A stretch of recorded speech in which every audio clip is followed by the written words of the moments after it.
Welcome to great Kirikalan magic show. அலைகடலான திரண்டு வந்து ஆர்ப்பாட்டமே இல்லாமல் இங்கு அமர்ந்திருக்கும் என் ரசிக பெருமக்களே, உங்கள் எல்லோருக்கும் என் அன்பார்ந்த முதல் வணக்கம்.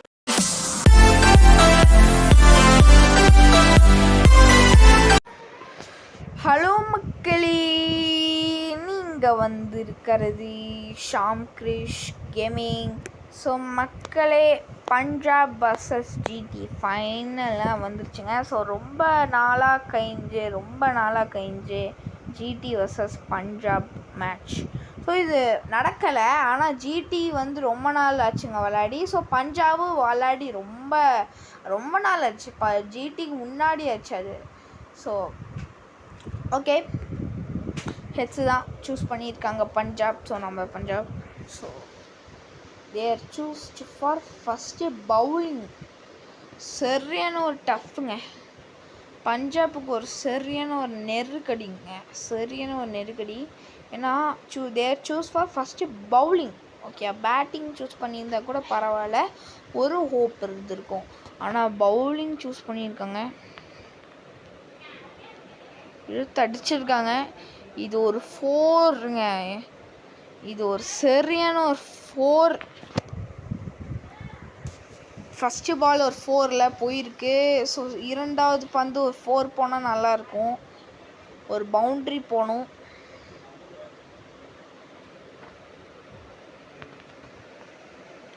இது ஒரு 4ங்க. 2 பந்துகள் 2 4, 8 ரன் எடுத்துருக்காங்க.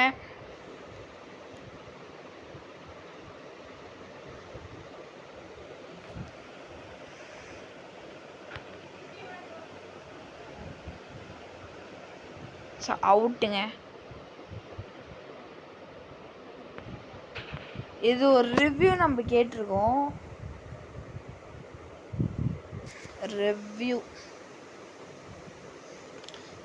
பால் வருது, அடிக்குது. பேட் டிப்பா இல்லைங்க, பேட் டிப்பில் ஜஸ்ட் மிஸ்ஸு. நம்ம மட்டும் இது கேட்டிருக்கட்டிங்களேன், அது அவுட்டாக தான் போயிருக்கும். தேவையில்லாமலே ஒரு விக்கெட்டுங்க ஆயிருக்கும், ஜஸ்ட் மிஸ்ஸு. இது ஒரு பவுண்ட்ரி. இது இன்னொன்று ஒரு சிறப்பான ஒரு பவுண்ட்ரி. ஸோ 12 ரன்னுங்க. சூப்பராக 12 ரன் எடுத்துருக்காங்க.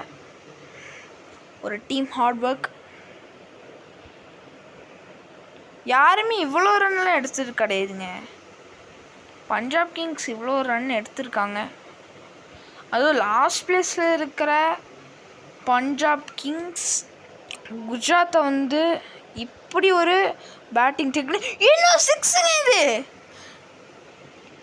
ஐயோ, சரியான ஒரு 6ங்க. ஓகே, அவ்வளோதான் இந்த ஓவர். 18 ரன்னுங்க. ஒரு ஓவரில் 18 ரன்னு. யாருங்க இந்த பஞ்சாப் சரியான ஒரு ஃபார்மில் இருக்காங்க. ஆனால் இது ஃபஸ்ட்டு பவுலிங்னா பரவாயில்ல, இது ஃபஸ்ட்டு பேட்டிங். ஆனால் எனக்கு பேட்டிங்லாம் என்னடா இது சகலண்டா எனக்கு சொல்கிற மாதிரி பவுண்ட்ரியாக தட்டிகிட்டு இருக்காங்க. பஞ்சாப் கிங்ஸ் 22 ரன் எடுத்திருக்காங்க.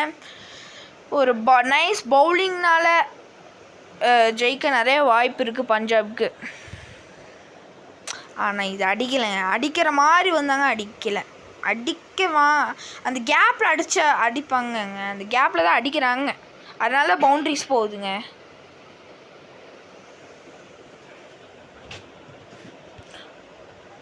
இது ஒரு பவுண்ட்ரிங்க.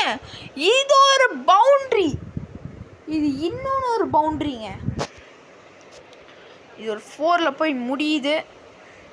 So 26 run. இதுக்கு மேலே ஒரு ரன்னு வேணுமா? இல்லைங்க, இது ஒரு ஸ்டெம்ப் அவுட். பரவாயில்ல, ஒரு ஃபார்மில் இருந்தாங்க. ஆனால் செம்மையான ஒரு ஃபார்மில் இருந்தாங்க. ஸோ லாஸ்ட்டு 2 balls இது தூக்கி அடித்தாங்க. ஆனால் இது ஒரு கேட்ச் அவுட்டுங்க. அட்லீஸ்ட் இது ஒரு கேட்ச் அவுட். ச்சே, கடைசி பாலாவது ஒரு பவுண்ட்ரி வருமா எனக்கு ஒரு எதிர்பார்ப்பு.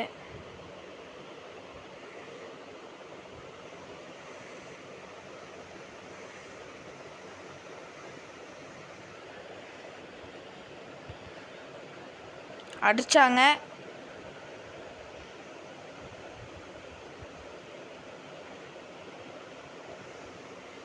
எழுபத்தி 27 ரன் எடுத்திருந்தாங்க. ஸோ மக்களை 2 விக்கெட்டில் 27 ரன்னு. ஸோ 22 தான் இவங்க டார்கெட்டு. 28. இதை இவங்க ஒரு பெரிய ஸ்கோர் தாங்க. பஞ்சாப் கிங்ஸ் இந்த மாதிரி ஸ்கோரா அப்படி தான் எனக்கு ஆச்சரியமாக இருக்குது. ஆனால் ஸ்டொக்கு தாங்க. எடுத்தோடனே ஸ்டொக்கு வச்சுருந்தாங்க. ஸோ நம்ம எடுத்தோடனே ஒரு 4.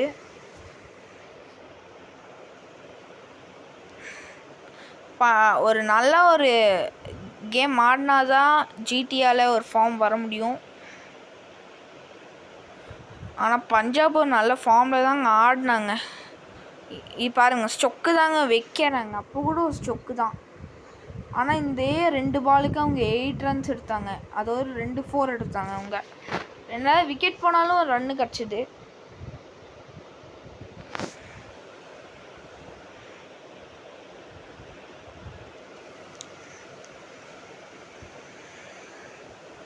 இது ஒரு ஸ்டொக்கு தாங்க.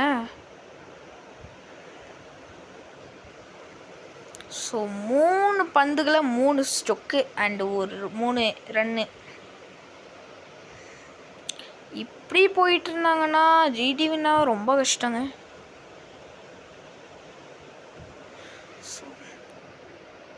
பஞ்சாப் கிங்ஸ் அன்னைக்கு எடுத்தா ஒரு ஷாட்டு. ஆனால் இது ஒரு கேட்ச் அவுட்டு. அடித்தாங்க ஒரு ஷாட்டு. ஆனால் இதுக்கு ஒரு கேட்ச் அவுட்டுங்க. கில் அவுட்டுங்க. இன்றைக்கி ஒரு குட்டி ஃபார்மில் இருக்காங்க பஞ்சாபு. எப்படியோ ஜெயிக்கிற முடிவில் இருக்காங்க.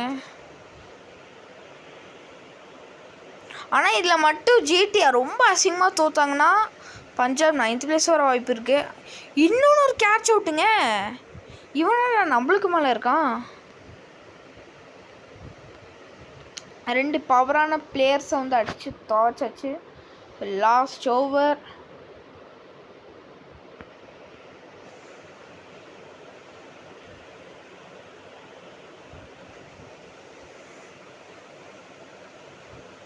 தூக்கி அடிச்சிருக்கான். இது ஒரு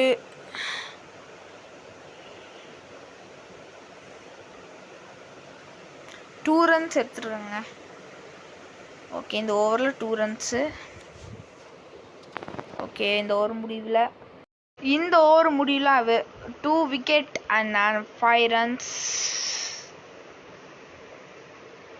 6 பாலுக்கு 23 ரன்னு.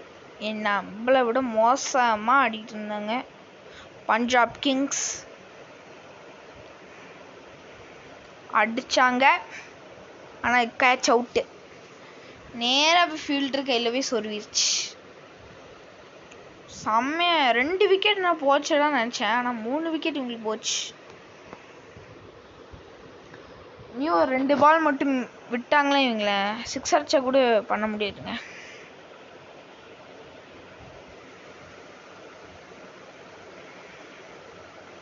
அண்ட் இது ஒரு 6 பவுண்ட்ரிங்க.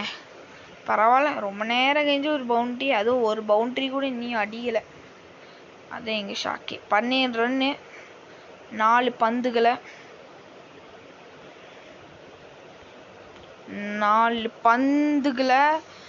4 பந்தில் 16 ரன்னு. ஒரு ஸ்டொக்கு. அதுவும் சிங்கிள் தான் எடுத்திருக்காங்க.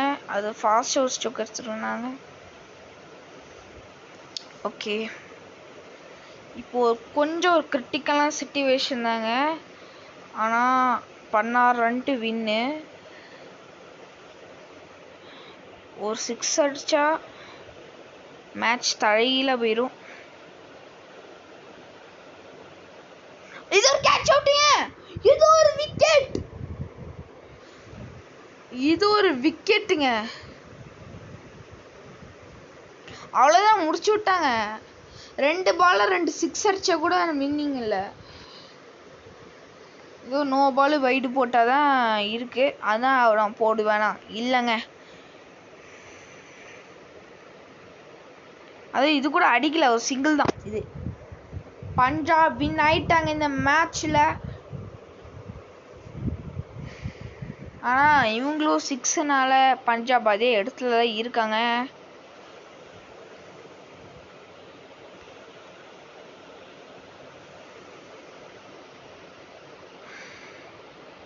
இழுத்து அடிச்சாங்க, என்ன பேசிட்டு. அவ்வளோதாங்க, மேட்ச் முடிஞ்சு விட்டது. பஞ்சாப் வின் ஆயிட்டாங்க. அவ்வளோதாங்க, 4 விக்கெட் 14 ரன்ஸில் தோத்துட்டாங்க குஜராத் டைட்டன்ஸ். ஸோ 4 விக்கெட்டு போய் 14 ரன் எடுத்துட்ருக்காங்க. ஸோ அவுட் ஆயிட்டாங்க. ஸோ சிஎஸ்கே திருப்பி 3rd பிளேஸில், இவங்க 4th பிளேஸ்க்கு வந்துட்டாங்க. ஸோ சிஎஸ்கேக்கு அடுத்த மேட்ச் யாருக்குன்னா CSK vs DC. So next match யாருன்னா அதாங்க சிஎஸ்கே vs டிசி.